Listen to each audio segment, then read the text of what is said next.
Hello friends, আমি আজকে তোমাদের সাথে আবার একটা পার্সেল শেয়ার করব। দেখো পার্সেল এখন আমি আনবক্সিং করিনি, তোমাদের সামনেই করব। তো চলো করি। এটাতে আমি তো জানি কি অর্ডার দিয়েছি, কিন্তু তার থেকে বেশি কথা খুব এক্সাইটেড একটা জিনিস রয়েছে, তোমাদের সঙ্গেও সেটা শেয়ার করি। চলো, এর মধ্যে আমি অর্ডার করেছিলাম শ্যাম্পু, অর্ডার করেছিলাম। এই শ্যাম্পু কিনতে কিনতে আমি ভিখারি হয়ে যাব। এই যে ম্যাট্রিক্সের শ্যাম্পু। এবার এটা একটু বড় সাইজের নিয়েছি, 300 ml এর। আর নিয়েছি একটা ফেস ওয়াশ, আর এর সাথে একটা লিপস্টিক নিয়েছি। লিপস্টিকের সেটটা না, এটা ব্লু হেভেনের লিপস্টিক। দাঁড়াও, খুলতে পারছি না কেন? এই খুলতে পারছি না। আউ,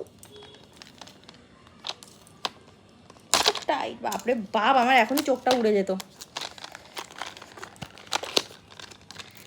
এখন তোমাদের এমনি দেখিয়ে দিই, এরপরে শেডগুলো দেখাবো, ঠিক আছে? এর পরের ভিডিওতে। এই দেখো কটা আসছে, 1 2 3 4 5 10টা। এখানে 10টা কালার আছে। এবার দেখা যাক কালারগুলো কেমন এসছে, পর নেক্সট ভিডিওতে দেখাবো।